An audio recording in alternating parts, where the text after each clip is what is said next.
consumption function or propensity to consume.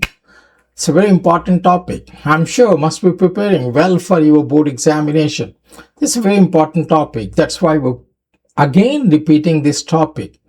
It's there already, but we'll repeat once again this topic. Many students have requested. So propensity to consume or consumption function. Well, we'll understand now.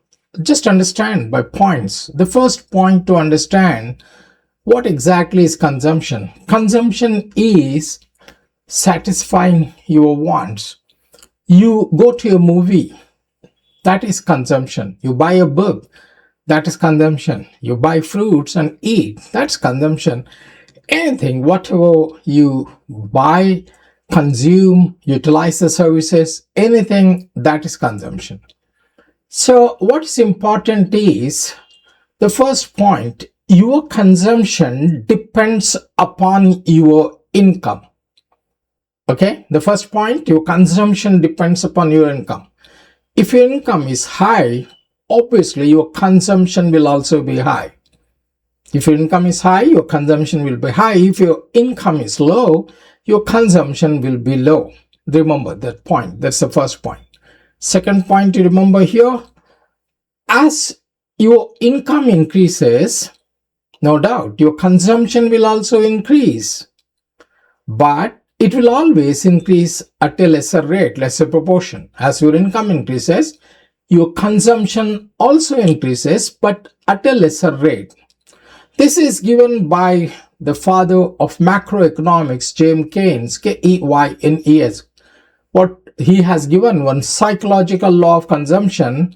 What you have to remember is, as the income increases, your consumption also increases, but it always increases at a lesser rate. That's the second point. Third point, income can be zero, but your consumption can never be zero. Income can be zero, but your consumption can be never zero. You may be wondering, why consumption can never be zero? You'll die. So where you get this one? Maybe from past savings, beg, borrow or steal, you'll die. So that's the third point. Income can be zero, but consumption can never be zero. And the next point is, initially in the economy, we're talking from the economics point of view, from the economy's point of view in macroeconomics, initially in the economy, always consumption is more than income because all your needs have not been satisfied. C is greater than Y. Initially, consumption is greater than income. Then a point comes in the economy where your income becomes equal to consumption. That point is called break-even point. C is equal to Y, break-even point. That point is break-even point. After the break-even point, because all your needs have been fulfilled, then you'll go in for savings. Your consumption will be less than income. Your C will be less than income. Y is greater than income. Y stands for income and C stands for consumption. So that's it, propensity to consume. I'll explain you with the help of a graph. So 2-3 points here. Remember, the first point is our consumption depends upon our income. C is equal to function of Y. Second point is, as your income increases, your consumption increases, but it always increases at a lesser rate. The third point you have to remember is, initially consumption is greater than income. That means there are dis-savings here. No savings, you're eating up even the past savings, dis-savings. A point comes in the economy where your income becomes equivalent to consumption. That point is called break-even point. At the break-even point, since C is equal to Y, your savings are zero. After the break-even point, your income will be greater than consumption. Because your consumption is less than income, your savings will be positive. That is as simple as this. Now we'll explain you with the help of a board, right? Look at this one. We'll explain you here. Look at this carefully. So C is equal to function of Y. C stands for consumption, Y stands for income. That means C depends upon income. If income is high, consumption will be high. If income is less, consumption will be less. So then I told you, initially your consumption is greater than income. So that means in the economy, your consumption is greater than, this wrong, here income. Consumption is more than income. then a stage comes in the economy where your consumption becomes equivalent to your income. This is, we call it C is equal to Y. This we call it as break-even point. When break-even point, this we call it as break-even point when income is equal to consumption, break-even point. After the break-even point, your C will be less than income. Income is greater than consumption. That means here you have savings, and here you have dis-savings. Dis-savings in the economy. You have savings and you have dis-savings. This is consumption function of propensity to consume. I'll explain you once again before we make a graph. What is consumption function of propensity to consume? Propensity to consume. Consumption function or propensity to consume shows the functional relationship between income and consumption.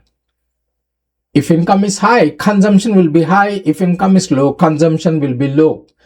According to Keynesian psychological law of consumption, man, I quote actually, men are disposed by nature as their income increases, their consumption also increases, but increases at a lesser rate. 3-4 points remember here. The first point is income can be zero in the economy, but consumption can never be zero because we have to consume, otherwise we'll die. Second point, initially in the economy, consumption is greater than income. That means there are dis-savings in the economy. The third point, break-even point, where income becomes equivalent to consumption. And the fourth point is, after the break-even point, income will be greater than consumption. Then you have savings. Now we'll explain this with the help of a graph, which becomes much easier for you.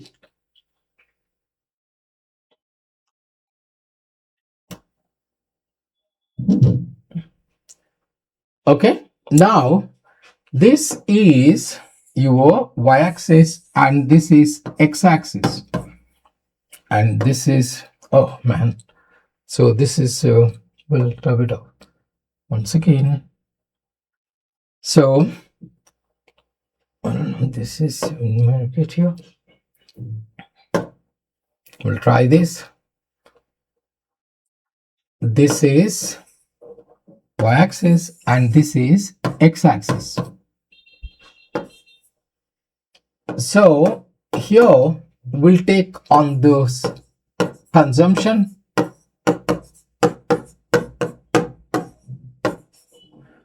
and here income. So we'll take this 45 degrees line here. That is, we can call it as guiding line. Okay, so this will take it. This is you write it as 45 degrees line.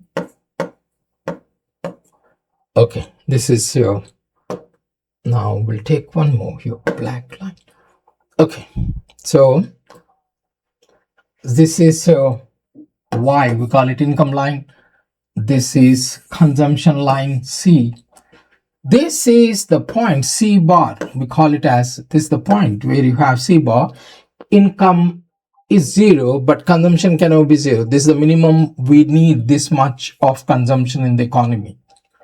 Initially, consumption is greater than income. That means there are dis-savings here. Dis-savings. Then in the point here at OQ level of income, point E, you can call it as, this is your break-even point. Break-even point. After the break-even point, you can see Y is greater than consumption, income is greater than consumption. That means you have savings here. Well, I'll explain you now. See here on the board, I hope I'll go this way. See, on the x-axis we got income, on the y-axis we got the consumption here. So I told you income line starts from zero because income can be zero, but consumption cannot be zero. Consumption line always starts from a point above the zero axis. This point we call it as C bar, where What is exactly C bar? That is when income is zero, consumption can never be zero. That's the minimum consumption which you require. Initially, since consumption is greater than income, consumption line is above the income line, then a point comes in the economy at point T here, where both become equal here. At this point, Y is equal to C. That's your break-even point. After the break-even point, savings are greater than consumption. That is consumption function or propensity to consume. Copy down all. After putting you have this, watch it repeatedly many times and subtitles, you'll get it here automatically. If you want, you can copy it down from there. But to put it in simple words, once again I repeat for you, consumption can be zero.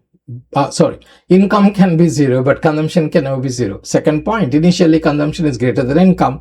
Third point, income becomes equal to consumption. That's called break-even point. After the break-even point, income is greater than consumption. That is consumption function. It shows the functional relationship between income and consumption. That is C is equal to function Y. As income increases, consumption increases, but it always increases at a lesser rate. That is exactly what Keynes said, Keynesian psychological theory of consumption. That is, men are disposed by nature. As their income increases, the consumption also increases. So one point is C bar. What is C bar?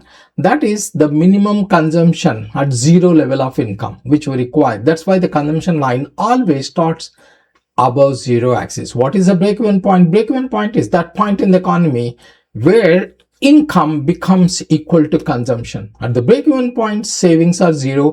Before the break-even point, savings are negative. That is this savings. After the break-even point, savings are positive. That's all we have time for this video. I'm sure you must have followed repeatedly. Watch it. You will definitely follow. In case you don't get it, just write it in the comment box. Your doubts or which videos you need, will present it for you absolutely free. Don't forget to share, subscribe and like our videos. Best of luck for your board examination. Bye bye guys. Thank you.